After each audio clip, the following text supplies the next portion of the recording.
Paano palakasin ang iyong mobile internet data kung gusto mong malaman panoorin ang video? Pero bago tayo magsimula, shoutout nga pala kay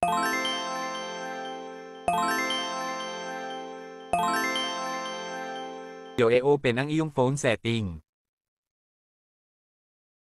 Pindutin ang SIM at network settings. Pindutin ang SIM na ginagamit mo, pwede ito sa lahat ng network SIM. Pumunta ka sa baba at hanapin mo ang access point name. I-open mo ang access point names. Pindutin mo ang plus sign para sa panibagong APN. Ang sakin ay nagawa ko na. Pindutin mo ang name, kahit ano ang ilagay mo dito ay pwede. Pindutin mo ang OK pagkatapos mong maglagay ng name. Ang ikalawa, pumunta ka sa APN, type mo google.com, dapat big letter ang naunang letra. Ang ikatlo, pumunta ka sa server, type mo 9.9.9.9, pwede rin 4 na 1, depende sa inyong lugar. Pagkatapos pindutin ang OK. Pumunta ka naman sa APN type. Pindutin ang APN type tapos type mo default. Pagkatapos mong matype ang default, pindutin ang OK.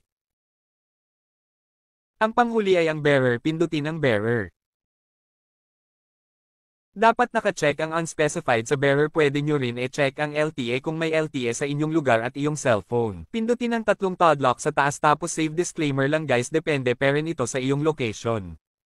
Kung nanonood ka ngayon, paki-comment naman kung taga saang lugar ka para malaman ko kung saan umabot ang video na ito at para ma-shoutout kita sa next video. Kung nagustuhan mo ang video tutorial na ito, huwag kalimutan mag-like at follow. Thanks for watching.